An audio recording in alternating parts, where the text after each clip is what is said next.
datang saya untuk mewawancarai Bapak selaku kepala sekolah di lembaga saya. Kita mulai ya Pak. Dalam kehidupan berorganisasi atau kita dalam ini bekerja sama, pasti ada permasalahan atau kasus-kasus yang tiba-tiba muncul di sekeliling kita.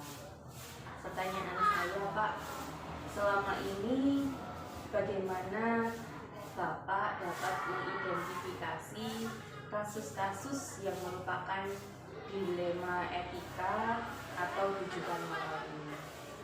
Terima kasih Bu Ana dari pada kita harus berkolaborasi bersama terkait dengan menangani beberapa kasus-kasus yang mungkin muncul di sekolah kita.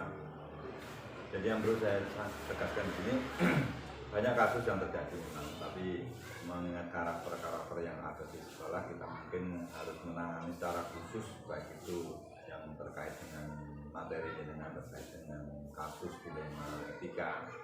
Yang pertama mungkin identifikasi saya terkait dengan itu, kita hanya melihat pada catatan-catatan khusus, catatan-catatan pelanggaran dilema etika yang dilakukan oleh beberapa segelintir atau beberapa anak kita, yaitu melalui dari catatan-catatan guru kelas atau catatan sekolah, itu dari buku catatan pelanggaran sekolah.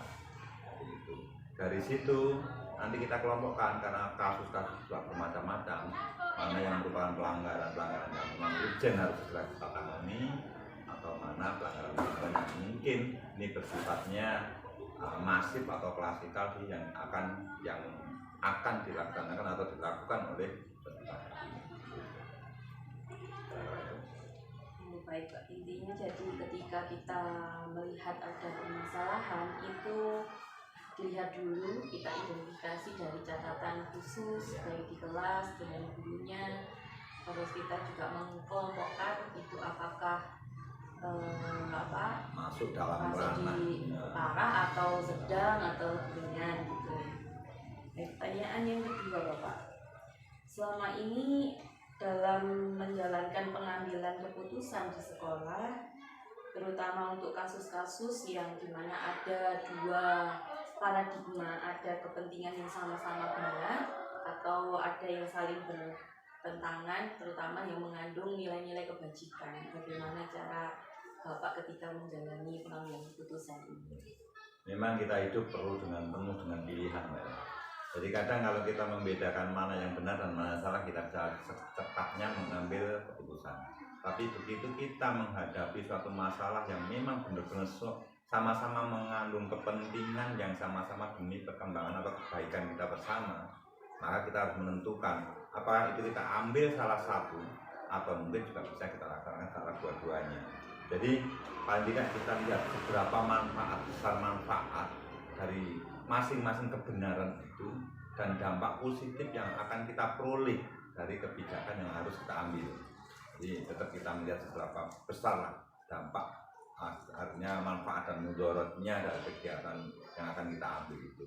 Jadi dari keduanya tetap kita analisa, kita tetap terima sebagai masukan, kita masukkan dan segera kita selesaikan. Dalam penyelesaian yang mungkin walaupun dia juga mengandung satu masalah itu mengandung beberapa kebajikan dan yang lain juga banyak sama-sama mengandung kebenaran, maka kita tetap mengacu pada rasa mempertimbangkan dari aturan-aturan yang berlaku. Aturan dari sekolah itu mungkin ada salah satu mungkin yang tidak sesuai dengan aturan, atau bahkan mungkin ada masukan aturan yang baru yang mungkin itu lebih baik. Itu tetap kita pertimbangkan. Yang jelas dalam menangani hal yang mungkin sama-sama demi pengembangan masalah yang bertentangan tapi sama-sama benar, artinya demi perkembangan baik untuk lembaga kita, maka kita tetap mempertimbangkan beberapa dampak positif yang baik yang harus kita lakukan, dan itu semuanya tetap kita melihat pada nanti hasil akhir yang akan kita peroleh. Kedua yaitu sesuai dengan peraturan yang telah kita laksanakan bersama, dan juga mungkin tetap kita melihat kepedulian kita pada kebenaran yang mungkin bisa kita lakukan secara berkelanjutan dan mudah bisa kita lakukan untuk secara berkelanjutan. Itu terdapat mungkin kalau ada yang melanggar atau apapun, kita juga tetap memberikan motivasi bagi pelaku pelanggaran atau mungkin hal-hal baik itu, kita tetap memberikan motivasi pada mereka. Terima kasih. Baik Pak, terima kasih. Jadi saya bisa menyimpulkan dalam menjalankan pengambilan keputusan ini kita melihat dampaknya, terus kemudian menyesuaikan dengan aturan juga, ada rasa kepedulian kita dan juga keberlanjutan nantinya dampak positif dari pengambilan keputusan itu nantinya juga baik untuk di lain waktu. Terima kasih Pak Bagim. Kita lanjutkan pertanyaan yang ketiga ini. Langkah-langkah atau prosedur seperti apa yang biasa Bapak lakukan selama ini dalam pengambilan keputusan? Langkah-langkah pertama yang biasa kita ambil yaitu identifikasi masalah. Jadi permasalahan kita identifikasi, kita cari masalah itu memang bersifat individu atau kelompok. Terus juga mungkin berasal dari rasa keadilan dari kedua masalah yang berkepentingan yang walaupun sama-sama benar itu mengandung rasa keadilan atau hanya mementingkan satu kelompok individu atau mungkin kelompok kecil saja. Tuh. Dan juga mungkin bentuk kepedulian kita dari permasalahan itu. Jadi bisa juga ini kalau memang itu bersifat urgent, maka itu harus kita tangani lebih dulu. Kalau memang itu bisa kita tunda untuk demi masa depan lembaga, maka itu bisa kita. Itu dari identifikasi. Yang kedua yaitu mungkin identifikasi dari siapa pelaku dari yang menimbulkan permasalahan itu muncul. Jadi kita lihat pelakunya itu. Jadi itu sebenarnya bersifatnya adalah identifikasi. Terus setelah itu, dari identifikasi yang ada kita peroleh, maka harus kita kumpulkan data fakta nyata, realnya seperti apa kejadian sehingga menjadi muncul suatu kasus dilema etika itu. Jadi siapa saja yang mungkin terlibat dan juga data-data itu dibuktikan dengan beberapa data dan fakta ini bisa kita ambil dari pelaku dan juga mungkin saksi-saksi yang ada di lapangan. Terus setelah itu baru kita bersama merenung, berkumpul, memberikan masukan-masukan terkait dengan permasalahan ini dan kita lakukan pertimbangan-pertimbangan secara musyawarah sekolah. Kali mungkin saya bisa berkoordinasi dengan guru kelasnya dari siswa yang melakukan pelanggaran atau mengalami kasus dilema etika itu, atau mungkin kalau tidak diselesaikan secara di kelas, mungkin kita secara di selembaga melibatkan dengan beberapa guru dan staf. Setelah itu kalau itu sudah kita temukan semuanya mana yang baik dari dampak positif negatifnya, lalu yang ketiga yaitu kita lakukan keputusan. Tapi tidak hanya itu saja, setelah kita ambil keputusan maka kita tetap harus merefleksi dari perjalanan aturan yang sudah kita tetapkan dengan munculnya kasus dilema etika itu, maka kita tetap merefleksi dampak baik buruknya di masa depan, gitu ya. Jadi kelanjutan gitu Pak Ya, selanjutnya. sebisa mungkin kita sebenarnya seperti itu. Ya, tapi sementara di lapangan kita tetap ya mengacu pada kesibukan, mempertimbangkan dengan kesibukan teman-teman dan kalau memang itu bisa diminimalisir, permasalahan itu bisa diselesaikan secara singkat, maka tetap kita lakukan secara singkat. Dari tadi langkah-langkahnya, hal-hal apa yang paling efektif yang bisa dilakukan dalam pengambilan keputusan ini? Dari langkah-langkah itu yang paling efektif itu yang bagian mana? Selama ini yang kita jalankan yaitu paling efektif adalah kita menangani secara langsung. Artinya penanganan langsung tanpa menunggu waktu. Begitu ada kejadian, itu kita tangani yang sering terjadi. Tapi tetap kita bicarakan dulu dengan Bapak Ibu guru atau staf atau wali murid. Tapi tidak menutup kemungkinan bahwa itu semuanya juga harus kita pertimbangkan matang-matang. Ya. Jadi walaupun dengan penanganan langsung, kadang-kadang kita dampaknya yang kita langsung nanti menjadi drop dari pelaku kasus. Tapi tetap kalau memang bisa itu kita lakukan secara langsung itu lebih cepat. Kenapa? Supaya tidak bisa merambah ke lain waktu. Kadang kalau ditunggu waktu malah menjadi masalahnya, onar, iya. menjadi onar.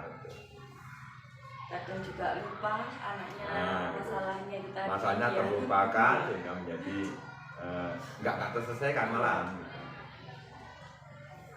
Baik Pak, lalu selama ini kalau ada kejadian dalam pengambilan keputusan pasti ada tantangannya. Tantangan ketika pengambilan keputusan ini apa Pak? Ada tantangan apa? Kadang kita melihat seberapa besar masalah yang ada. Kalau hanya sekedar karakter kecil yang mungkin sudah ada dalam tatanan aturan kita, itu kita kadang-kadang bisa mudah untuk menyelesaikannya. Tetapi barangkali ada tatanan yang mungkin kadang tidak tercover dalam aturan kita. Aturan kita tidak ada. Tapi semua dari masalah itu ada yang bertentangan itu sama-sama membawa dampak kebaikan bagi lembaga. Itu yang paling besar. Itu yang pertama terkait dengan tatanan aturan. Yang kedua, jika ini melibatkan dengan warga masyarakat luas, itu kadang-kadang kita menjaganya itu agak lebih riskan untuk menjadi apa yang namanya itu, menjadi mindernya anak pelaku kasus itu. Tapi selama itu bisa dinetralisir di lembaga itu akan bisa. Tapi kalau sudah menyangkut kita tahunya itu lambat, tahunya masalah itu tahu dari kita itu lambat, hanya masukan dari mungkin orang tua atau tidak ditemukan di sekolah, nah itu maka kita berkoordinasi dengan masyarakat yang terlibat, dan itu kadang-kadang kita yang susah mencegah itu tersebarnya secara meluas secara tiba-tiba. Jadi yang kadang-kadang itu sehingga menjadi paling tidak nama baik kita, nama baik orang tua dan anak sekolah atau privasi kita kan tidak bisa terkontrol. Kalau sudah berita dari satu mulut ke mulut lain gitu. Makanya tadi saya katakan kalau ada masalah segeralah, kalau bisa tidak kita segera kita lakukan mediasi, kontrol diri dan sebagainya, dan jelas segera selesai. Pertanyaan selanjutnya tadi sudah dijawab juga ya, ketika mengambil keputusan bisa menyesuaikan dengan urgennya, bagaimana langsung bisa ditangani atau ada menunggu waktu. Ini berarti pertanyaan di saya ini yang selanjutnya ini, dalam pengambilan keputusan ini ketika ada kasus dilema etika ini, apakah ada jadwal atau langsung bisa ditangani, lalu bagaimana bentuk proses ini? Terkait dengan rata-rata jadwal yang harus kita lakukan, dan sementara ini belum ada. Jadi kita tidak punya jadwal khusus untuk menangani kasus. Yang biasa muncul di lembaga kita itu adalah kasus-kasus insidental dan mendadak, dan itu juga harus kita segera selesaikan. Tetapi walaupun demikian, kita tidak menutup kemungkinan bahwa setiap hari Senin pada waktu kegiatan upacara kita selalu memberikan nasihat-nasihat anak terkait dengan karakter anak, aturan yang harus dijalani dan lain sebagainya. Jadi walaupun kita nggak punya jadwal terstruktur, tapi dengan kegiatan yang memang sudah kita rutin setiap hari Senin dengan ketua, nasihat, bapak ibu semua sebagai pembina upacara, sudah masuk dalam ranah untuk pencegahan hal-hal itu, gitu ya. Di tindakan-tindakan tadi ini dilakukan dapat selesaikan juga hal-hal seperti itu, kecil itu, dengan kita memberikan tindakan preventif lah sebelum pencegahan terhadap supaya kasus itu tidak terjadi. Maka rutinitas di hari Senin, nasihat dan sebagainya mungkin juga bisa ditambah dari bapak ibu guru di kelas atau nada-nada dan sebagainya.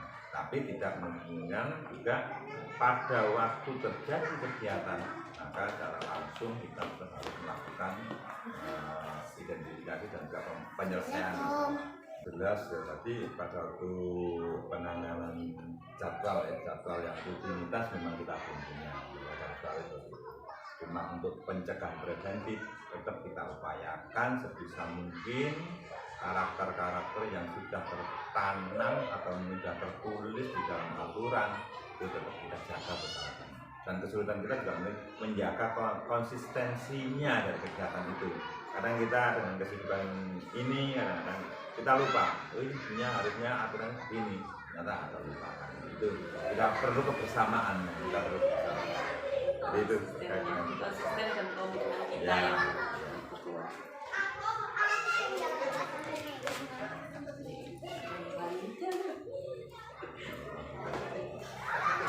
Oke, pertanyaan yang terakhir. Pasti ketika kita dalam mengambil keputusan, pasti juga ada yang faktor-faktor yang mempermudah ketika pelaksanaan pengambilan keputusan itu. Adakah seseorang atau faktor-faktor yang memudahkan atau membantu Bapak dalam pengambilan keputusan dalam menangani permasalahan kasus dilema etika di sekolah ini? Banyak. Jadi artinya gini, yang membantu kami tidak bisa saya menyadari, tidak bisa berdiri sendiri. Adalah pembantu saya, jenengan dan semua bapak ibu guru, suatu pembantu yang memang benar-benar setia dalam menangani kasus. Kenapa? Kejadian itu kadang-kadang tidak melangsung pada kebijakan kepala sekolah, tapi yang tahu duluan adalah bapak ibu guru. Itu sebuah pembantu yang memang dalam menangani itu. Dari laporan beliau itulah nanti kita baru dapat menyimpulkan. Jadi yang jelas seseorang yang itu memang ada hanya di lingkungan kita.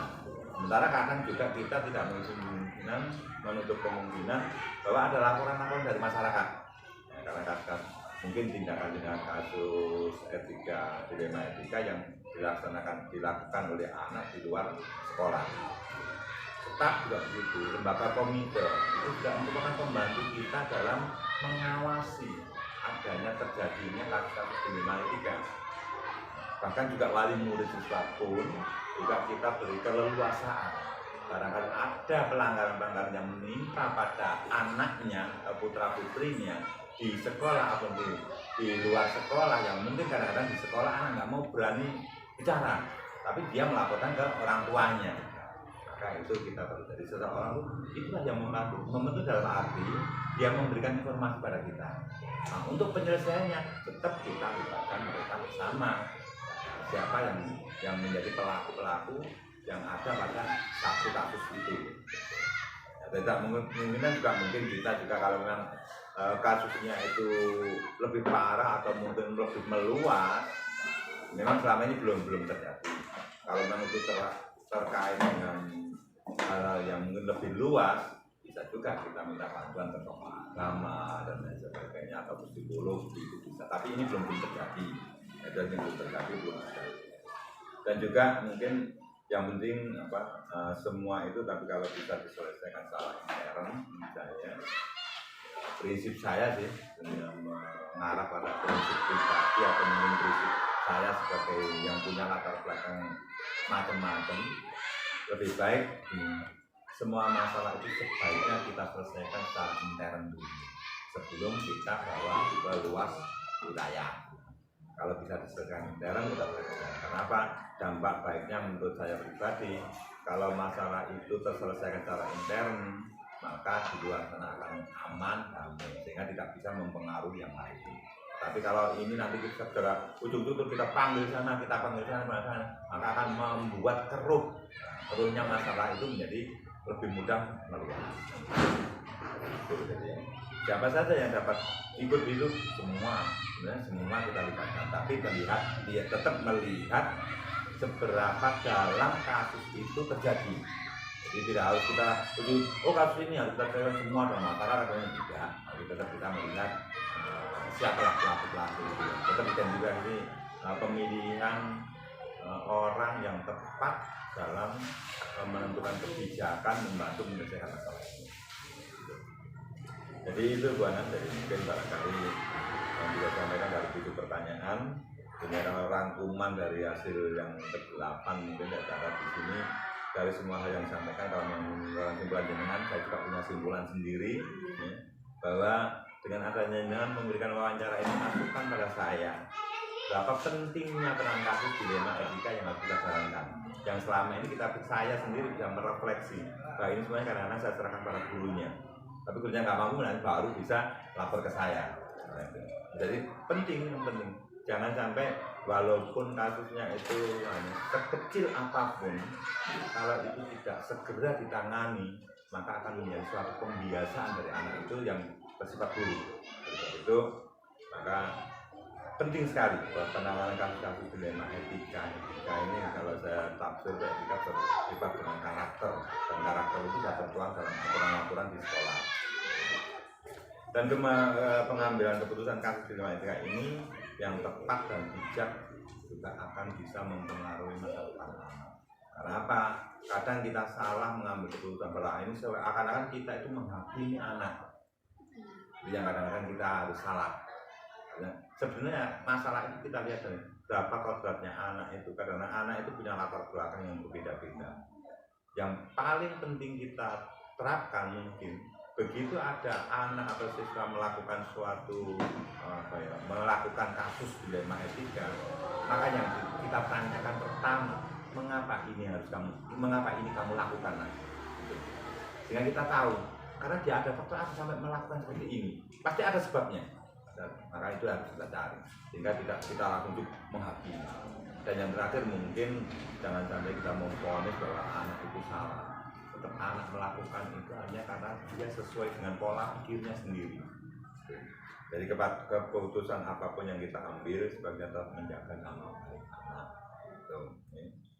Baik untuk semua pihak, bukan anak saja, tapi wajib khususnya bagi kita sebagai guru, maka tetap kita memperhatikan hak dari anak itu. Tetap kita semuanya adalah berpijak pada kebaikan untuk anak itu.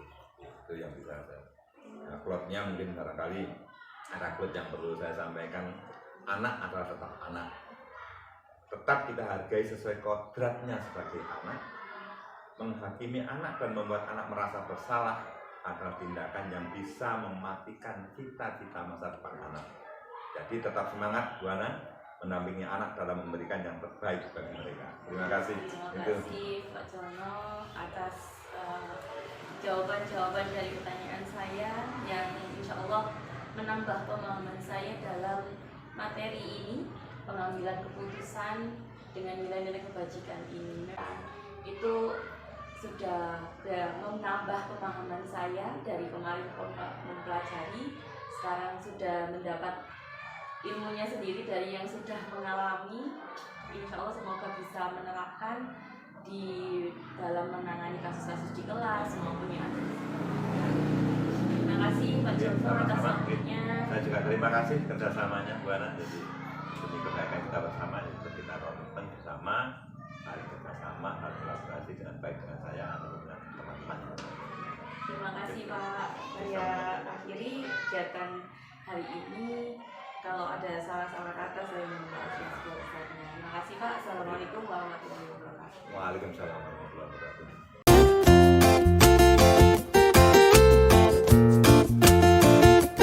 Assalamualaikum Ustazah Lisa. Waalaikumsalam warahmatullahi wabarakatuh. Sehat Ustazah? Alhamdulillah berkat doanya cukup. Alhamdulillah hari ini bisa ketemu. Ustazah Lisa juga sudah memberikan waktu luangnya untuk kegiatan saya yang hari ini ingin mewawancarai Ustazah Lisa terkait kepemimpinan pembelajaran. Kita langsung saja ya. Boleh. Di masa kepemimpinan pasti muncul permasalahan atau kasus-kasus yang ada di sekolah, baik itu secara umum sekolah kita maupun dengan bapak ibu guru, wali murid, atau permasalahan dengan siswa. Yang saya tanyakan yang pertama, Ustazah, selama ini bagaimana Ustazah dapat mengidentifikasi kalau kasus-kasus itu merupakan dilema etika atau bujukan moral? Jadi untuk menentukan sebuah kasus itu termasuk di ranah dilema etika, itu perlu mendalami permasalahannya dulu. Jadi ketika permasalahan itu kita dalami, kemudian kita pelajari sejauh mana kasus itu nanti akan menjadi sebuah dilema. Jadi perlu survei kasusnya itu, kemudian kita telaah. Ketika sudah masuk ranah dilema etika, baru kemudian kita membuat beberapa plan penyelesaiannya. Ada plan A, plan B, plan C. Jadi kalau plan A ini bisa diselesaikan ya sudah selesai. Kemudian kalau ini masih belum selesai maka kita geser ke plan B. Artinya dalam memutuskan dilema itu agar tidak menambah permasalahan yang ada maka kita tuntaskan. Jadi kita dalami dulu permasalahannya, kita survei, berarti kita cari tahu gitu ya, bagaimana itu tingkat permasalahan itu tinggi atau sedang atau rendah.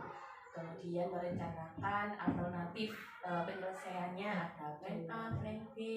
Kalau A sudah berhasil berarti Tidak perlu plan yang B kita pakai. Kalau plan A masih belum menyelesaikan, pakai plan B gitu. Baik Ustaz. Pertanyaan yang kedua Ustaz, selama ini juga dalam menjalankan pengambilan keputusan di sekolah Ustazah ini, terutama untuk kasus-kasus yang ada dua kepentingan yang sama-sama benar, yang sama-sama mengandung nilai kebaikan, itu bagaimana cara dalam mengambil keputusannya itu? Yang pertama itu menentukan skala prioritas. Dua-duanya sama-sama baik, tapi urgensinya yang mana dulu itu yang diambil. Urgensinya, jadi urgensi itu mana yang mendesak gitu ya? Betul.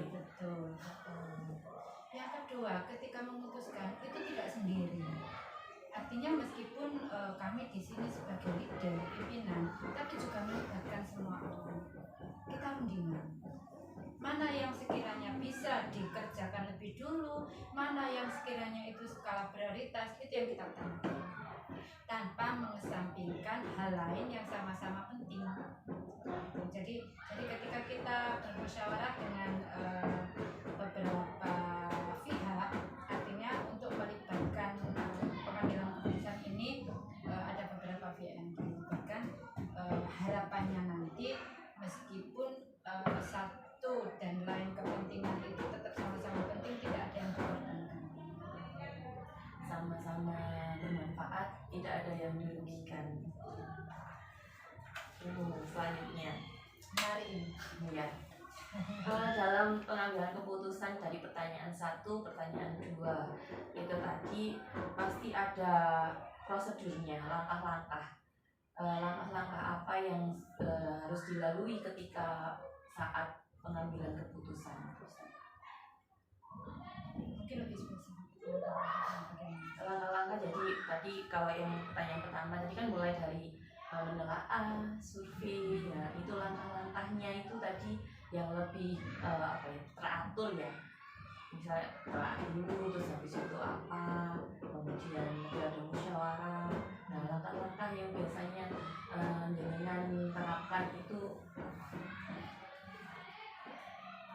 langkah-langkahnya diskusi dengan guru, bapak ibu guru. Diskusi, kita sharing, kita ngobrol dulu dengan beberapa yang membawa kepentingan itu. Selanjutnya setelah diskusi kita akan menemukan akar masalahnya. Setelah menemukan akar masalahnya, kami upayakan akar masalahnya terselesaikan. Jadi setelah kita belajar mendengar. Jadi mungkin pelajaran yang terabaikan selama ini adalah pelajaran ya. Jadi kita mendengarkan dulu hal yang memicu menjadi dilema. Kita dengarkan. Kalau sudah didengarkan, ada gambaran di kita, baru kemudian kita mengambil langkah antisipasi. Nah, setelah itu baru kemudian kita bermusyawarah seperti tadi ya, identifikasi masalah dulu, identifikasi masalah dengan kita mengajak ngobrol mereka. Kemudian setelah itu kita ambil melibatkan mereka, kemudian ketika ada solusinya itu yang win-win solution, tidak menjatuhkan untuk mengangkat yang lain, begitu juga sebaliknya.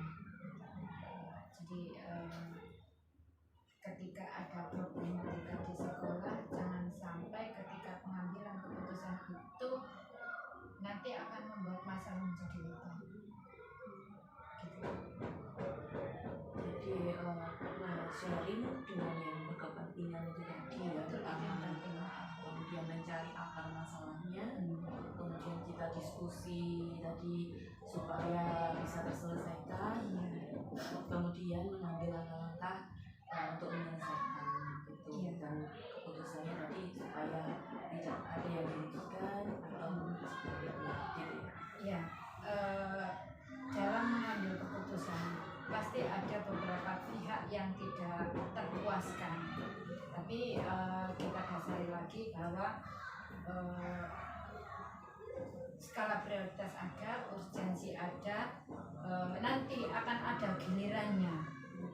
Jadi kita belajar untuk memberikan edukasi kepada sahabat itu juga.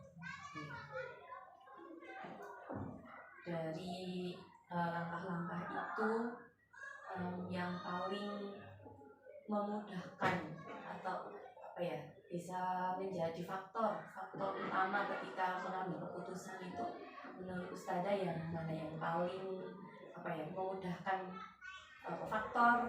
faktor yang memudahkan pengambilan keputusan dari langkah tadi sharing, mencari akar masalah, musyawarah sampai terus ada alternatif itu tadi. Yang mudah itu ketika kita duduk bersama, kemudian saling mengungkapkan isi hati. Ketika sudah terwakili semuanya, berarti kan sudah lega. Ya, sudah didengarkan, sudah disampaikan permasalahannya. Kalau sudah benar-benar keluar, itu nanti yang akan mudah kita memberikan solusi. Ketika sudah semua yang disampaikan itu keluar, kita bisa mengambil keputusan dengan baik, dengan bijak. Dan jadi komunikasi itu adalah hal yang penting untuk kita dalam menyikapi masalah dan mengambil keputusan. Jadi yang paling penting itu Komunikasinya dua arah. Jadi ini komunikasi searah itu katanya namanya Quran. Jadi maka komunikasi diusahakan agar komunikasi itu sangat penting ya.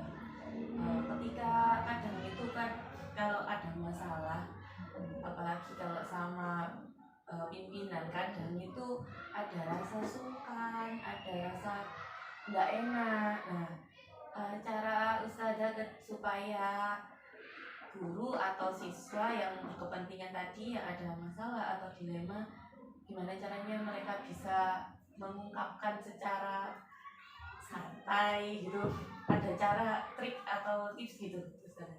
Iya, ada sih. Jadi ada momen-momen di mana mereka itu segan dan secara kedinasan itu menjaga sikap seperti itu ya. Tapi ada juga kalanya di mana kita itu seperti saudara lah, saya enggak menjaga sekat, saya enggak membuat sekat yang besar kepada mereka, karena ketika sekat itu terbangun, maka komunikasinya itu tidak bisa enjoy. Jadi ketika satu momen di mana mereka bisa ngobrol sepuasnya itu ketika kita seperti ini. Saya ajak, ayo keluar saya, ayo kita ngobrol. Biasanya seperti ini. Saya tuh berkeluh kesah dulu kepada mereka. Cikgu, saya ini butuh bantuan. Gimana ya? Aku gak ada solusi kok, gitu. Saya merendah dulu untuk kemudian mereka akan mengungkapkan apa yang menjadi pemikirannya.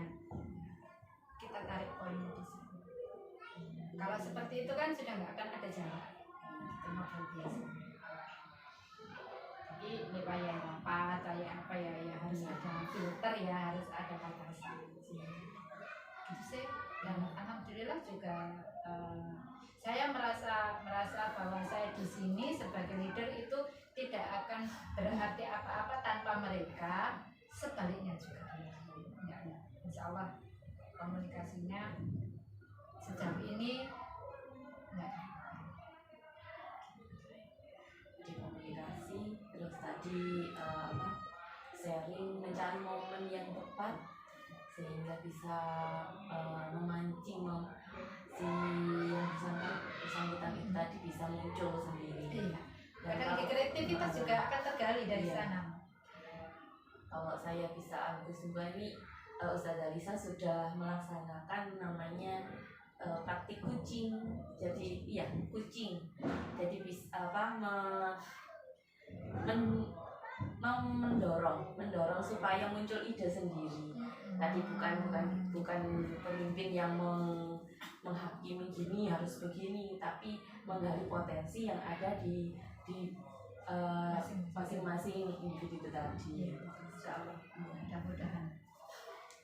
Nah, ini yang menjadi tantangan Ustazah ketika menghadapi suatu pengambilan keputusan itu apa yang Ustazah rasa itu sulit. Ini angel ya, tantangannya ini sangat sulit sekali ketika ada menghadapi apa? Menghadapi event besar. Seperti halnya besok. Ya. Besok itu ada 2 agenda yang bersamaan, yaitu milad sama perkemahan. Nah, sebagai seorang leader, saya dituntut untuk pandai-pandai menjaga mood teman-teman. Ketika mood salah satu saudara kita di jajaran pendidik itu hancur, turun, maka itu akan menjadi apa ya? Akan ada rentetannya. Yang lain juga ikutan.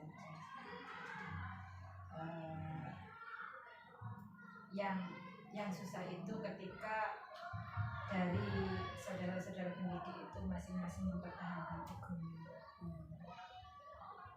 Saya harus didahulukan.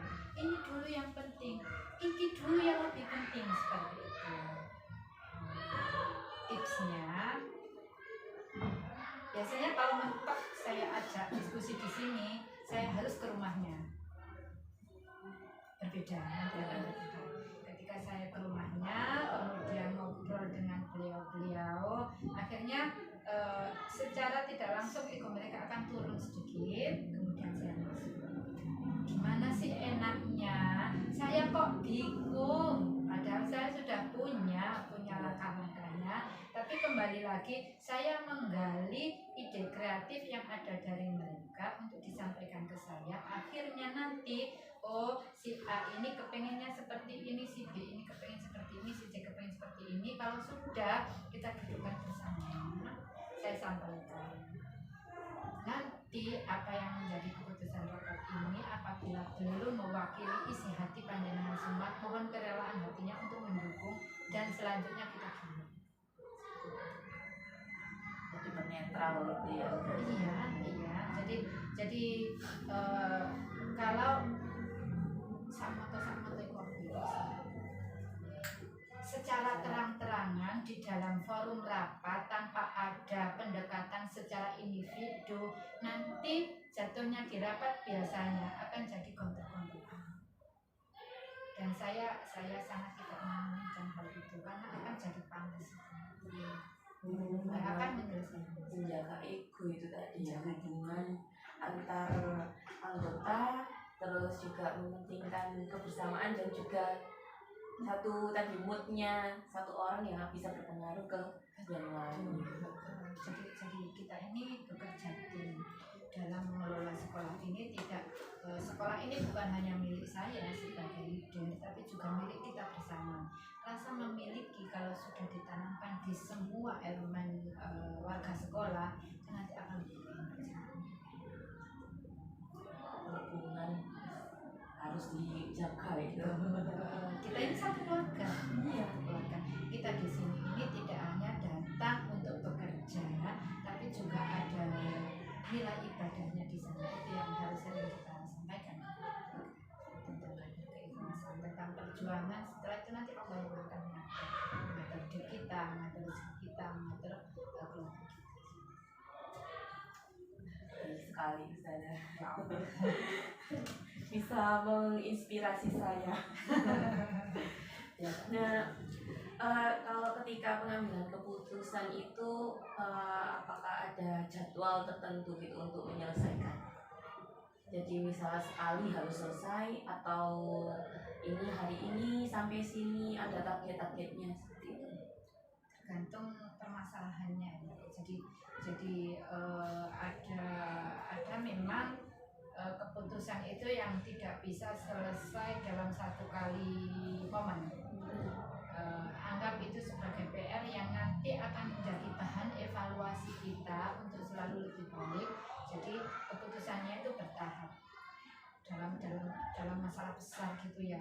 Ini diselesaikan dulu. Kalau ini sudah selesai baru menyelesaikan yang ini. Jadi seperti itu. Ada satu kali yang harus selesai, ya selesai.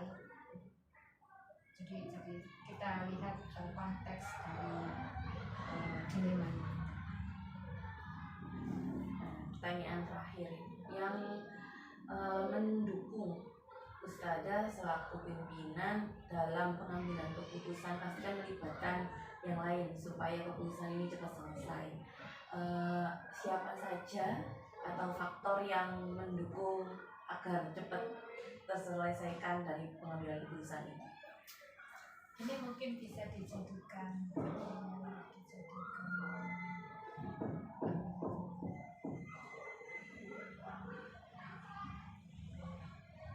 kita tata bahwa di SD Mutukagumi ini saya punya banyak konsultan.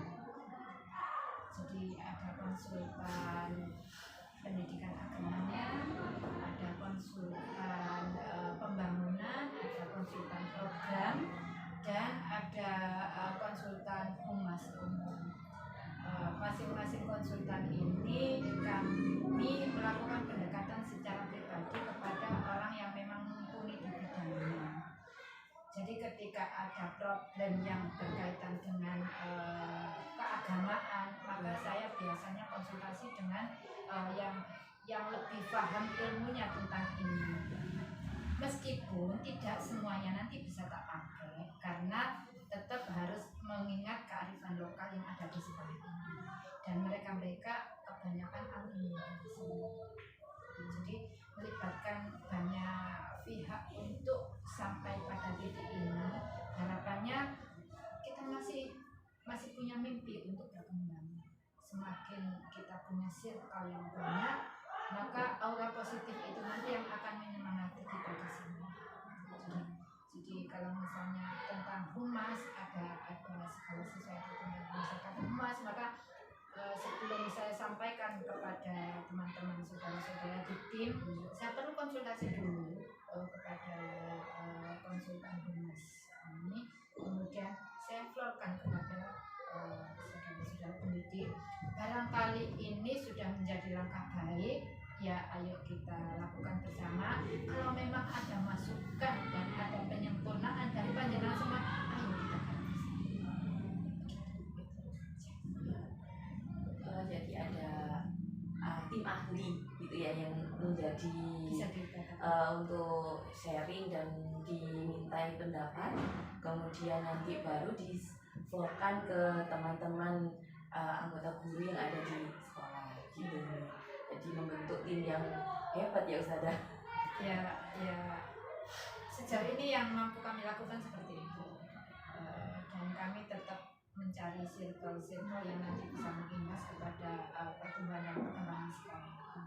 Tidak hanya di regional Gresik saja, kami juga sudah mulai melakukan pembelajaran di luar wilayah Gresik.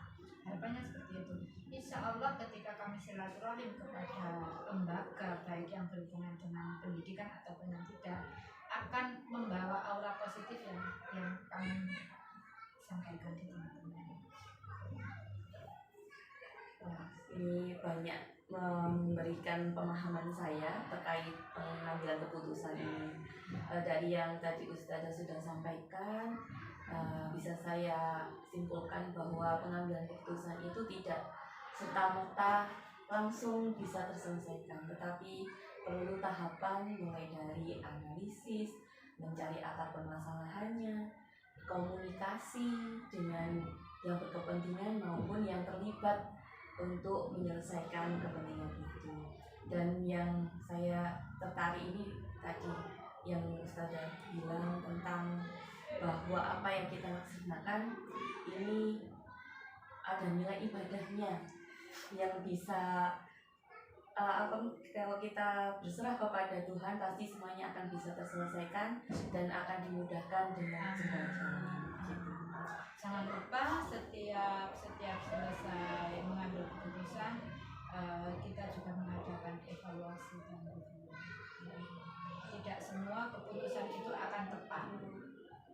Ketika 1-2 kali keputusan itu kurang maksimal, kurang tepat, maka kita anggap bahwa itu adalah sarana kami belajar untuk bisa menjadi lebih baik lagi. Satu bisa diberi satu kayak quote Ustazah untuk tentang pengambilan keputusan untuk di akhir sesi kita ini. Make it sick. Jadi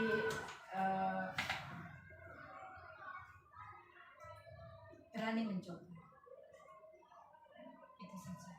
Jadi kita tidak tahu apa yang kita putuskan nanti itu akan berimbas baik atau tidak. Tapi kalau kita tidak berani mencoba, kita tidak berani melangkah, selamanya kita akan diam-diam pasif. Yang keren itu, berani mencoba. Dengan begitu kita akan tahu dan kita belajar dari itu, dari mencoba sehingga kita bisa punya alternatif lain untuk dalam pengambilan keputusan gitu. Terima kasih banyak waktunya Ustazah. Satu kehormatan panjenengan rawuh di sini. Siapalah saya. Ya, mudah-mudahan bisa menjadi menjadi kebaikan untuk saya pribadi dan Cikuhana. Insya Allah sangat bermanfaat dan menambah pemahaman saya tentang ini praktik dalam kegiatan CQP ini. Kemarin sudah ada materi ini praktiknya sehingga tahu langsung dari narasumber yang sudah mengalami sehingga menambah pemahaman dan nantinya bisa saya implementasikan dalam kegiatan sehari-hari maupun dalam lembaga saya. Terima kasih Ustazah Desa.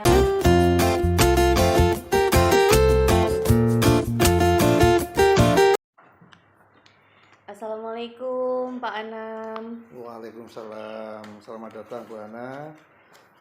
Terima kasih Pak atas kesediaan waktunya untuk memberikan kesempatan kepada saya dalam kegiatan wawancara terkait pengambilan keputusan dalam dilema etika dan bujuk moral. Kalau begitu kita mulai saja Pak ya pertanyaannya. Iya. Pertanyaan yang pertama gini, di dalam lembaga, sekolah atau di kehidupan kita tentu akan ada suatu permasalahan yang muncul, kasus-kasus yang ada di sekitar kita. Bapak selama ini bagaimana cara Bapak dalam mengidentifikasi kasus-kasus dilema etika dan bujuk moral yang Bapak alami? Begini Bu Ana ya, untuk kasus dilema etika atau bujuk moral itu memang gampang-gampang susah karena di situ nanti ada pertentangan antara dua hal yang sama-sama penting, akan tetapi harus dipilih satu yang paling penting.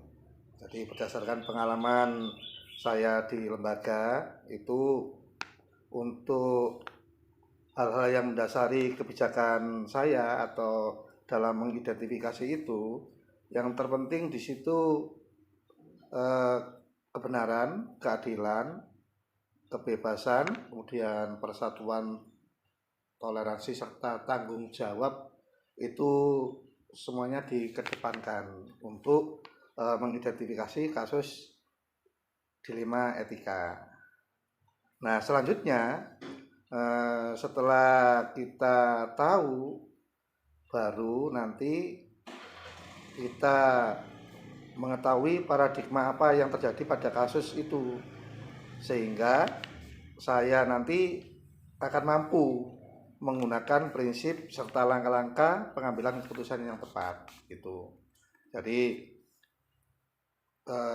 intinya untuk mengidentifikasi itu adalah tadi tidak meninggalkan ranah-ranah yang kebenaran, keadilan, kebebasan, persatuan, dan toleransi tadi.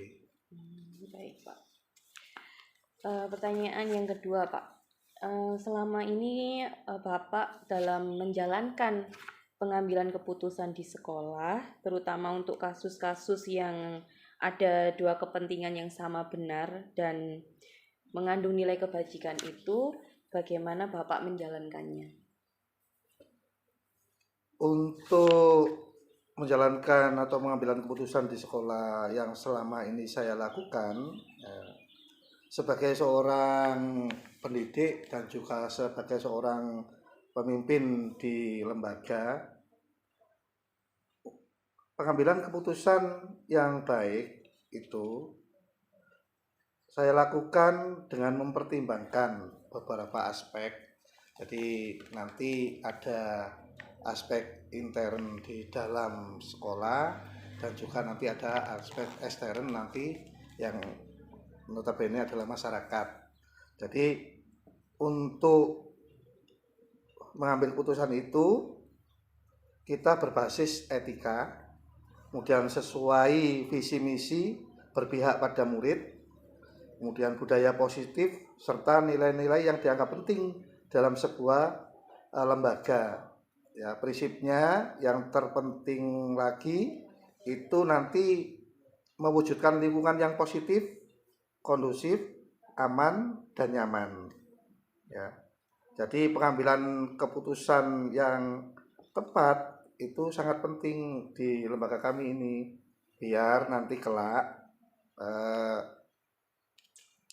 dari pengalaman yang sedikit banyak mempengaruhi cara berpikir kita dan masyarakat di sekitar lembaga kita ini, itu nanti bisa memaksimalkan pembelajaran dan juga nanti bisa juga menggali potensi anak-anak. Jadi nanti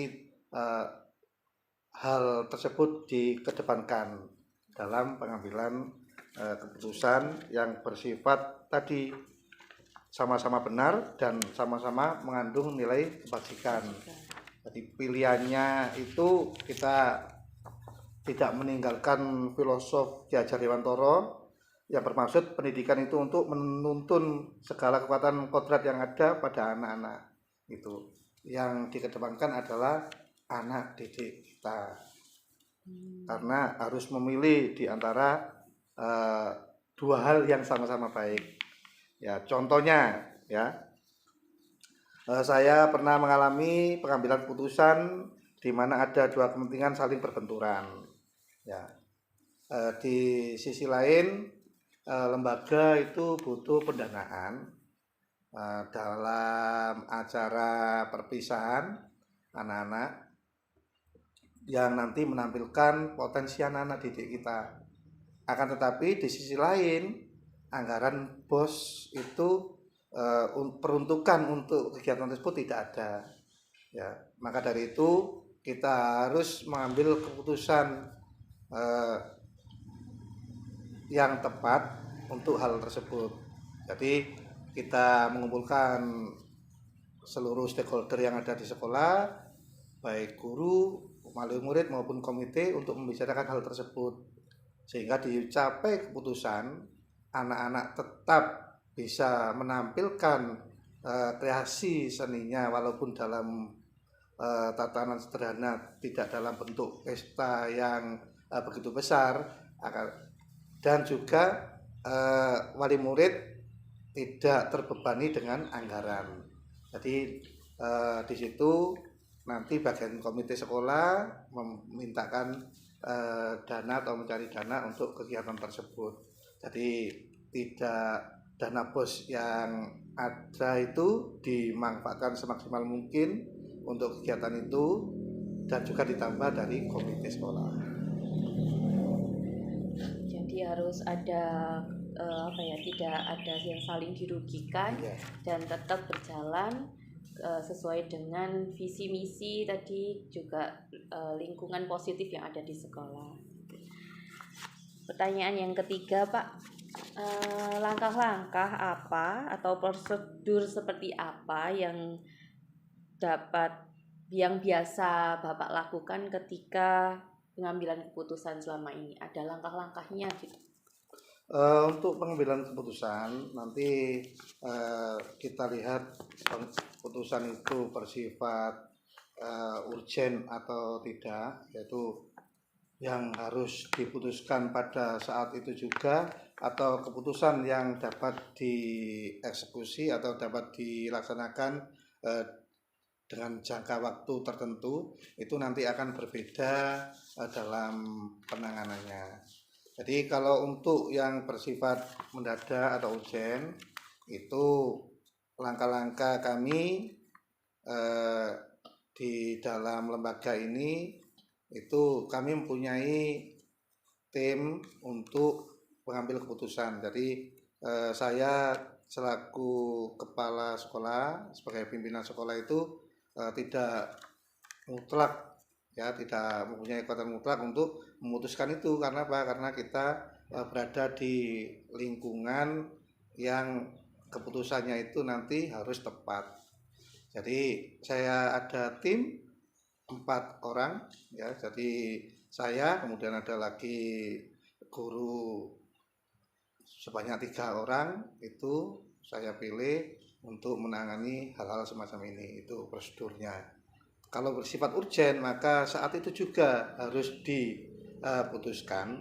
Kemudian kalau tidak bersifat urgen, maka kami akan membicarakan terlebih dahulu. Kami akan mengadakan pertemuan dengan komite dan juga wali murid untuk membicarakan tersebut dengan tim ini, apa yang dapat kami putuskan dari permasalahan tersebut. Jadi langkah-langkahnya semacam itu.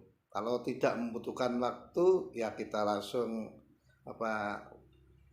eksekusi saat itu juga, dengan mempertimbangkan aspek-aspek yang tadi sudah saya sebutkan. Kemudian kalau memang di situ bisa membutuhkan waktu yang lama, itu nanti kita harus mengadakan pertemuan tim dan juga komite dan wali murid. Kalau saya simpulkan, berarti langkah-langkahnya itu yang pertama menganalisis dulu, Iya. Ya, jadi masalahnya tadi urgensinya bagaimana, mendesak atau harus segera atau masih bisa ditunda. Kemudian menganalisis berdasarkan tadi aspek-aspek kebaikan yang sudah dirancang oleh sekolah, dan membicarakan dengan tim. Iya. Tadi tim Iya. apa Pak namanya, tim untuk tim kebijakan khusus di gitu ya. sekolah, ya itu. Kemudian pada akhir-akhir ini kami menggunakan itu merefleksikan keputusan kita itu menggunakan konsep Bagja itu loh. Ya berarti berbuat, ya. Jadi pertanyaan, ambil pembelajaran, gali mimpi, kemudian jabarkan rencana, dan atur eksekusi. Itu yang sekarang kita galakkan untuk itu. Jadi nanti biar apa yang kita putuskan itu nanti tidak melenceng dari apa yang kita inginkan. Ya, baik, bagus sekali itu Pak, dengan prakarsa bagjanya. Dari langkah-langkah tadi, menurut Bapak hal yang paling efektif yang dalam pengambilan keputusan itu paling baik dari langkah-langkah itu, yang paling penting itu yang langkah yang bagian mana? Jadi untuk proses pengambilan keputusan yang bertanggung jawab itu dengan skala kompetensi, kesadaran diri, kemudian pengelolaan diri, kesadaran sosial ini untuk mewujudkan Tuturi Handayani dengan memberikan dorongan secara moral maupun material bagi semua warga sekolah tak terkecuali murid-murid untuk nilai-nilai yang tertanam dalam diri kita ini, sekecil apapun langkah kita itu yang kaitan sebagai seorang pendidik, yang pertama itu nilai kejujuran, integritas, kemudian bisa diajarkan melalui pengalaman atau keteladanan pada murid. Selain itu pengamalan ajaran-ajaran dari Tuhan Allah Subhanahu wa taala, ya itu. Kemudian untuk fokus dari studi kasus, ya di kasus kalau ada masalah itu, itu saya minta untuk setiap guru itu juga harus memiliki keterampilan coaching. Jadi keterampilan ini sangat membantu dalam mengambil keputusan yang telah kita ambil. Jadi apakah keputusan-keputusan yang kita ambil berbasis etika, sesuai misi-misi, berpihak pada murid, budaya itu tadi. Kemudian untuk harapan saya, guru yang sebagai coach itu mampu memotivasi dan mendorong serta membantu anak didiknya menentukan serta menggali potensinya secara optimal. Jadi terutama di tempat saya ini ada salah satunya termasuk guru penggerak dari CGP. Nah itu nanti yang akan menjadi coach bagi teman-temannya agar pengambilan keputusan di lembaga ini nanti bernilai kebaikan dan akan semakin baik lagi dalam segala hal. Baik. Pertanyaan selanjutnya, Pak. Selama ini ketika pengambilan keputusan, apakah ada tantangan yang membuat ada mungkin bisa hambatan atau yang menarik dari hal pengambilan keputusan itu yang pernah dialami? Ya untuk tantangannya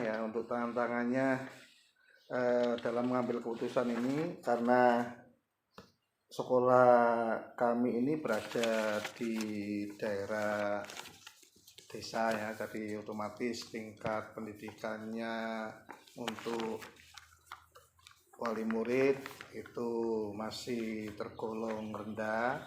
Maka dari itu tantangannya yang pertama dalam paradigma dilema etika itu paradigma individu melawan masyarakat ini. Jadi konflik yang membuat pilihan antara kepentingan pribadi dan kepentingan masyarakat. Jadi kadang-kadang ada kepentingan kelompok kecil yang bertentangan dengan kepentingan masyarakat secara banyak. Itu yang pertama. Kemudian yang kedua, paradigma keadilan melawan rasa kasihan, ya. Bagi semua orang, ya, itu bermurah hati itu merupakan, ya, nanti kita merupakan dambaan lah, semua orang itu bisa bermurah hati. Tapi kadang-kadang dari rasa kasihan itu nanti juga akan berlawanan dengan keadilan. Itu repotnya kan gitu. Jadi kita kepingin adil, tapi di sisi lain kita kepingin bermurah hati dengan apa yang kita hadapi itu. Kemudian paradigma yang selanjutnya itu kebenaran melawan kesetiaan. Kita kepingin kebenaran, tapi kita di situ juga pengen kesetiaan. Jadi situasi membuat pilihan antara berlaku jujur dan berlaku setia bagi sebagai rasa tanggung jawab kita itu pada orang lain. Ya, apakah kita akan berlaku jujur, ya, menyampaikan informasi berdasarkan fakta, atau kita menjunjung nilai kesetiaan pada profesi atau komitmen yang telah dibuat itu. Kemudian yang terakhir itu biasanya paradigma jangka pendek melawan jangka panjang. Ya, jangka pendek itu kita ditempatkan pada pilihan antara nampak terbaik untuk saat ini atau yang terbaik untuk masa yang akan datang itu. Jadi hambatannya itu seperti itu, ada 4 yang memang hambatan seperti itu. Apalagi kalau di desa seperti ini, keempat-empatnya ini muncul semua. Ya, di desa seperti ini muncul semua. Karena ada yang individu itu ingin dominan, tapi bertentangan dengan masyarakat. Dan ada yang tadi kita ingin adil semuanya, tapi kadang-kadang ya kasihan, melawan rasa kasihan itu. Memang hambatan itu kadang membuat dilema. Jadi kita kepingin ini tapi juga mempertimbangkan hal yang lain agar jadi mencari kebijakan yang sama-sama baik tapi juga tidak mementingkan ego, tapi juga bisa untuk orang lain. Itu yang sering susah. Jadi kita lanjutkan yang pertanyaan selanjutnya. Apakah Bapak memiliki sebuah jadwal tertentu dalam sebuah penyelesaian kasus dilema etika ini? Apakah langsung diselesaikan atau memiliki jadwal yang sesuai dengan prosedur yang sudah ada tadi? Seperti yang saya jelaskan tadi di awal, bahwasanya untuk jadwal ya atau untuk penyelesaian dilema etika yang ada di lembaga ini itu kita bersifat kondisional. Jadi kalau memang perlu diselesaikan dalam waktu yang singkat, ya kita upayakan itu terselesaikan kalau bisa ya di hari itu juga. Karena apa? Karena ada masalah yang memang harus diselesaikan hari itu juga, karena kalau diselesaikan keesokan harinya hasilnya akan berbeda, itu ada. Kemudian kalau yang masalah bisa diselesaikan dengan jangka waktu tertentu, itu minimal dalam waktu 3-4 hari itu tim nanti akan bekerja dan menyelesaikan akar masalah tersebut. Jadi keputusannya nanti keputusan kolektif kolegial, jadi keputusan bersama tim tadi dengan komite dengan paguyuban atau wali murid nanti akan menyelesaikan hal tersebut dalam waktu 3-4 hari. Paling mentok ya nanti dalam waktu 1 minggu masalah itu akan terselesaikan. Jadi kita mencari akar masalahnya dulu, jadi nggak langsung dieksekusi. Akar masalahnya dulu, setelah terkumpul ya, diidentifikasi masalahnya ini apa, itu baru nanti kita putuskan bersama dan nanti hasilnya itu kita laksanakan bersama pula. Itu. Jadi ada target juga nih Pak, kalau misalkan tidak langsung ditangani itu ada ya, jeda waktu tadi ya, ada 3-4 hari, paling lama 1 minggu itu harus sudah ketemu akar masalahnya dan nanti diselesaikan dalam bentuk musyawarah mufakat dengan yang berkepentingan, atau kalau ada yang bermasalah di situ ya nanti dengan pihak terkait yang bermasalah itu. Dari kegiatan dalam pengambilan keputusan itu apakah ada seseorang atau faktor yang membantu atau bisa memudahkan dalam pengambilan keputusan dalam kasus-kasus dilema etika yang ditemui Bapak? Untuk faktor-faktor apa yang selama ini mempermudah atau membantu saya dalam mengambil keputusan kasus dilema etika ini,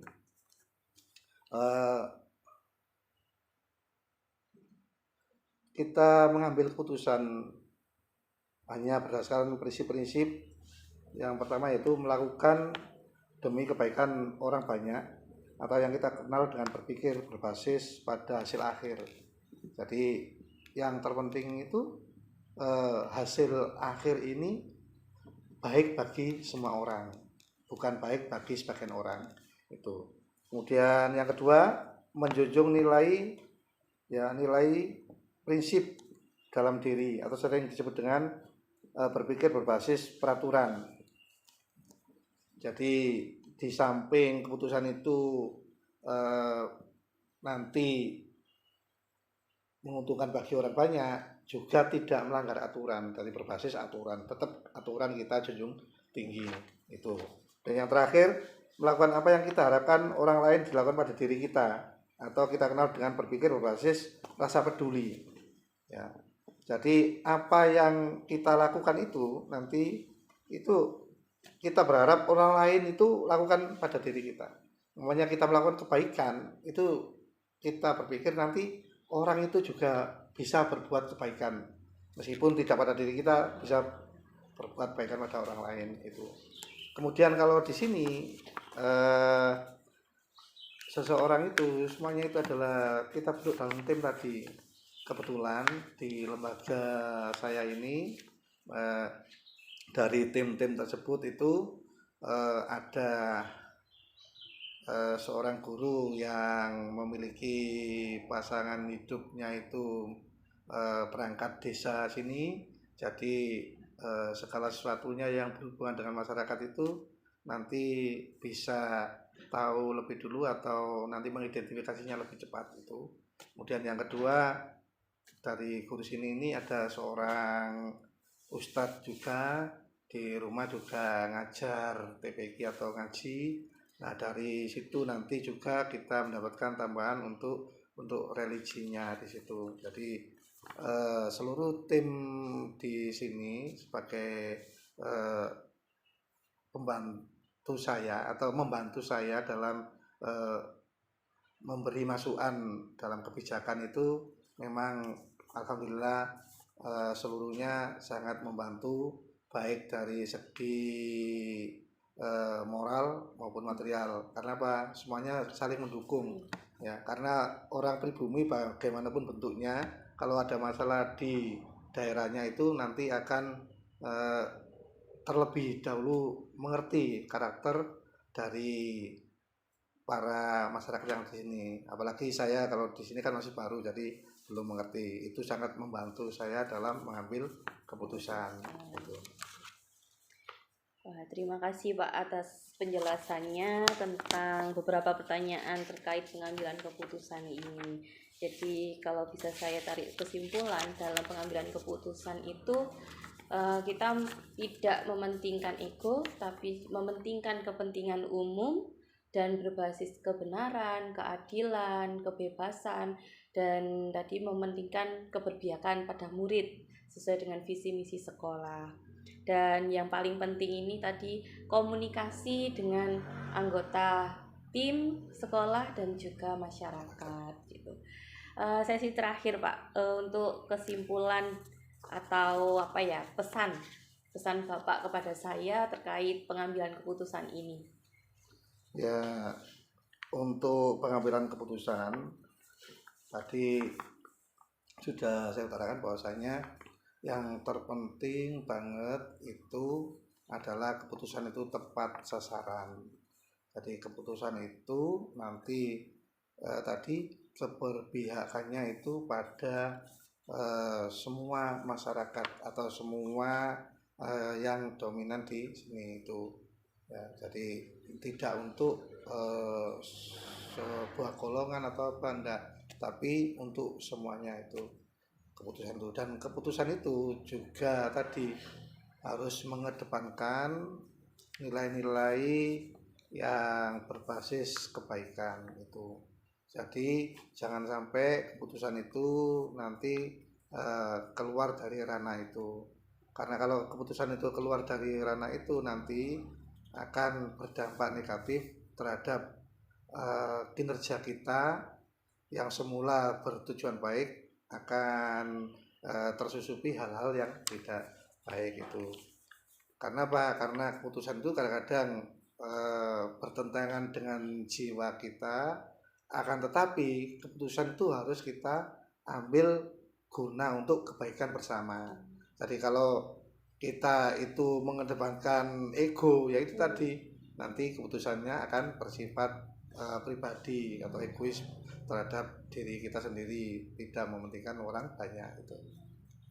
Terima kasih banyak Pak dengan penjelasan Bapak ini, semoga menambah pemahaman saya terkait materi pengambilan keputusan dalam pendidikan guru penggerak ini, dan semoga saya juga bisa menerapkan baik pada kehidupan saya pribadi maupun kehidupan di lembaga saya nanti. Terima kasih Pak atas waktunya. Sama-sama. Mohon maaf jika ada salah-salah kata yang kurang berkenan di hati Bapak. Terima kasih banyak. Sama-sama. Terima kasih. Assalamualaikum warahmatullahi wabarakatuh. Waalaikumsalam warahmatullahi wabarakatuh. Monggo.